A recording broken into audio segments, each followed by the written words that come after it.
वैष्णव जन तो तेरे कहिए जे, पीड़ पराई जाने रे।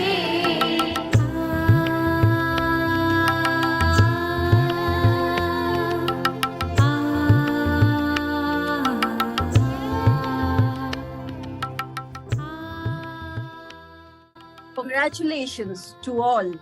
Today we are celebrating 152nd birth anniversary of our father of nation.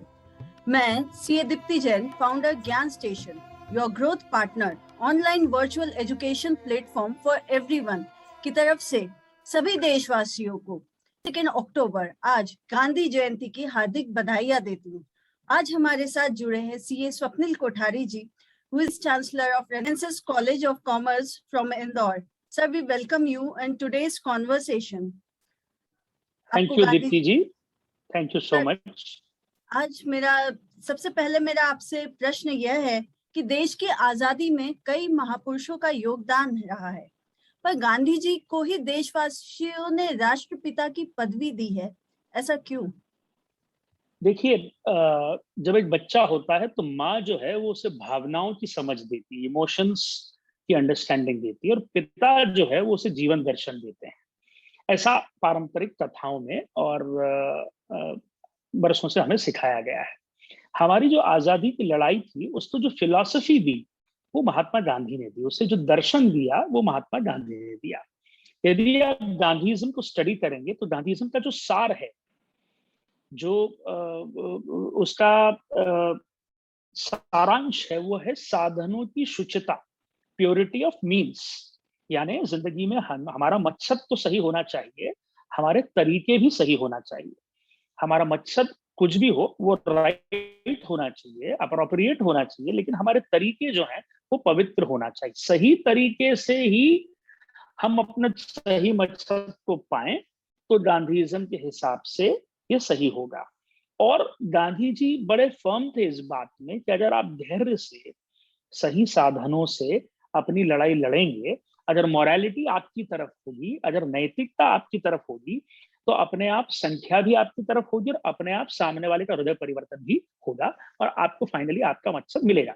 और इसी तरह उन्होंने हमारी स्वतंत्रता की, आजादी की लड़ाई को लीड किया, इसी विचारधारा पर लीड किया, और इसीलिए पूरा राष्ट्र जो है उन्हें पिता का दर्जा देता है।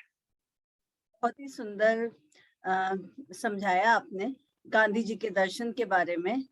सर, मेरा अगला प्रश्न इसी से रिलेटेड है कि गांधी जी ने आजीवन सत्य और अहिंसा की साधना की है, तो आज के भारतीय इस साधना को अपने जीवन में कैसे अपना सकता है?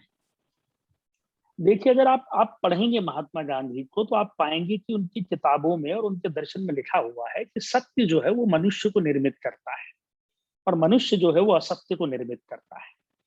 तो धर्म की जो परिभाषा महात्मा गांधी की थी वो ये थी कि धर्म को उन्होंने 2 रूपों में परिभाषित किया, सत्य के रूप में और प्रेम के रूप में।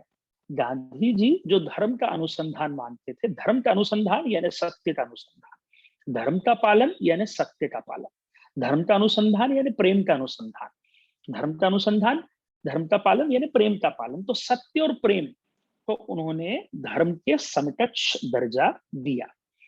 हम अगर पाए, हम अपनी जिंदगी में, अंग्रेजी में कहते हैं ना, truth has ability of holding it together and falsehood has weakness of getting split up. सत्य में अखंड रहने की अंतर्निहित ताकत होती है और झूठ में बिखर जाने की अंतर्निहित कमजोरी होती है। हम अगर अपने जीवन में इस बात को उतारें और थोड़ा भी पालन करें, 30, 40, 50% भी पालन करें, तो हमारी जिंदगी की बहुत सारी जटिलताएं जो हैं वो सरलताओं में कन्वर्ट हो जाएगी। राइट? अगर हम इसे करें तो हम बेवजह, हमें लगता है दुनियादारी जो है वो, हम जितना झूठ बोलना सीखते हैं, जितना डिप्लोमेसी हम सीखते हैं, उतनी दुनियादारी हम सीखना, यही मुझे लगता है हमारी सबसे बड़ी भूल होती है। Simple living, high thinking. जी सर, गांधी जी का जो विजन था आजादी से रिलेटेड, तो what was that vision for the nation after independence? देखिए, मैं सबसे पहले तो मैं ये मानता हूँ कि गांधी जी जो थे वो एक पॉलिटिकल साइंटिस्ट थे। गांधी जी जो थे वो एक इकोनॉमिस्ट थे। गांधी जी जो थे वो एक नेचुरोपैथिस्ट थे। गांधी जी जो थे वो एक स्पिरिचुअल मोटिवेटर थे। गांधी जी जो थे वो एक डिस्कवर करने वाले, खोज करने वाले, एक्सपेरिमेंट्स करने वाले व्यक्ति थे। गांधी जी जो थे उनके जीवन में दोनों यात्राएं चलती थी, बाहर की यात्रा भी चलती थी और भीतर की यात्रा भी चलती थी। तो उनका जो विजन इस मुल्क का है, इस देश का है, वो आत्मनिर्भर होने का है, वो सही मामलों में धार्मिक राष्ट्र बनने का है, वो सही मामलों में सामाजिक समरसता का है, वो सही मामलों में अगर हम समझें तो पूरे वर्ल्ड को एक साथ कोएग्जिस्ट करने का फॉर्मूला देने का है, वसुधैव कुटुंबकम जो हमारे शास्त्रों में लिखा हुआ है। गांधी जी ने भी जिस राष्ट्र और जिस मुल्क की और जिस दुनिया की कल्पना करी उसमें सहिष्णुता थी, उसमें सब एक साथ मिलकर प्रेम से रह सकते थे। ये उनकी कल्पना थी, ये जो उनका विजन था। उनके विजन में वैमनस्यता के लिए कोई जगह नहीं, चाहे वो धार्मिक वैमनस्यता हो, चाहे वो जातिगत वैमनस्यता हो, चाहे वो इकोनॉमिक डिस्पैरिटी से पैदा हुई वैमनस्यता हो। इसके लिए गांधी जी के दर्शन और विजन में कोई स्थान नहीं था। आप उनके ग्राम स्वराज की कल्पना देखिए कि एक गांव अपने आप में इंडिपेंडेंट होना चाहिए, राइट। लाइव स्टॉक, पशुधन का कैसे दोहन करना है, एग्रीकल्चर में कैसे इंडिपेंडेंट होना है। सो उनकी इकोनॉमिक्स की समझ आज देखिए, अल्टीमेटली हमारा कंट्री जिस डेवलपमेंट के पाथ पे है, फाइनली हम इसी निष्कर्ष पे आ रहे हैं ना कि विलेजेस शुड बी इंडिपेंडेंट। हम इसी पर आ रहे हैं। आप देखिए गांधी जी वो पहले व्यक्ति थे जिन्होंने जेंडर बायस का विरोध किया। गांधी जी के आंदोलनों में उस वक्त आंदोलनों में विमेन पार्टिसिपेशन वो परसेंटेज पे हुआ था जितना आज भी नहीं है। So he was absolutely against gender bias. Gandhi ji बिल्कुल कास्टिस्ट होने के खिलाफ थे। उन्होंने सभी जाति, वर्ग, धर्म, संप्रदाय के लोगों को अपने इस आंदोलन में शामिल किया एंड वो राजनीतिक आंदोलन को भी स्पिरिचुअल एनर्जी देते थे। तो मैं तो कहता हूँ ना, राजनीति में अगर अध्यात्म होगा, राजनीति में अगर विचार होगा, तो ऑटोमेटिकली राजनीति के माध्यम से लोगों का जीवन बदलेगा। तो गांधी जी का जो विजन था वो तो बहुत समग्र था, उसको आज के राजनेताओं से हम तुलना नहीं कर सकते। Sir, how far we are able to reach in that, our nation? देखिए बहुत बहुत डिबेटेबल क्वेश्चन है ये कि हम कितना गांधी जी के विजन के नजदीक पहुंचे। हम ये भी नहीं कह सकते कि हम नहीं पहुंचे हैं, ये भी नहीं कह सकते हैं, और ये भी नहीं कह सकते कि टोटल फेलियर हो गया, ऐसा भी नहीं है। हमारे मुल्क में बहुत सारा डेवलपमेंट है और बहुत सारी अच्छी बातें हैं, बहुत सारी पॉजिटिविटी है, हम बहुत हद तक प्रोग्रेसिव हैं। जैसे अब मैं एजुकेशन की दुनिया को बिलोंग करता हूँ, आज बड़ी तादाद में, हजारों की तादाद में लड़कियां पढ़ने आ रही हैं और अपना करियर बनाना चाहती हैं। तो कहीं ना कहीं इस पार्ट पर लोगों की सोच बदली तो है। आज भिन्न भिन्न जाति संप्रदाय के लोग जो हैं वो पढ़ना चाहते हैं, राइट। हमारे ट्राइबल कम्युनिटी के students, they are doing so well. आप देखिए कितना अच्छा कर रहे हैं वो, अगर हम देखें तो ऐसा भी नहीं है। बहुत हद तक उनके विजन के कुछ डायमेंशंस तो हमने छुए हैं, लेकिन मुझे अभी भी लगता है कि ये जो दोगलापन समाज में है, ये डबल स्टैंडर्ड समाज में है। अगर हम गांधी जी का अनुसरण करें, हम उनको पूछते हैं, हम उनको रिमेम्बर करते हैं, हमने सब जगह उनकी मूर्तियां लगा के रखी है। एक आम भारतीय को, हम लोगों को अपने जीवन से ये डबल स्टैंडर्ड्स मिटाने चाहिए।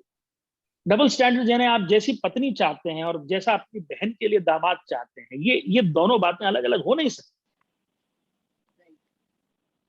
आप ये नहीं कह सकते कि मेरी बहन बहुत पढ़ी लिखी है तो मुझे उसके लिए एक ऐसा दामाद चाहिए जो खुले विचारों का हो, जो उसे काम करने दे। और फिर ये नहीं कह सकते कि मुझे एक ऐसी पत्नी चाहिए जो खूबसूरत हो और जो हाउसवाइफ बन के रहे, और पढ़ी लिखी भी हो, खूबसूरत भी हो, पढ़ी लिखी भी और हाउसवाइफ भी बन के रहे। ये दोगलापन है, ये डबल स्टैंडर्ड्स है। तो जिस दिन हम जिस तरह की हमारी पत्नी की चाहत होगी और जिस तरह से हम अपनी बहन के लिए लड़का ढूंढेंगे, अगर उसमें समानता होगी तो हम मानेंगे कि हम गांधी जी के दर्शन को अपने आचरण में उतार रहे हैं। बहुत ही ज्वलंत बात बोली है आपने आज के समाज की।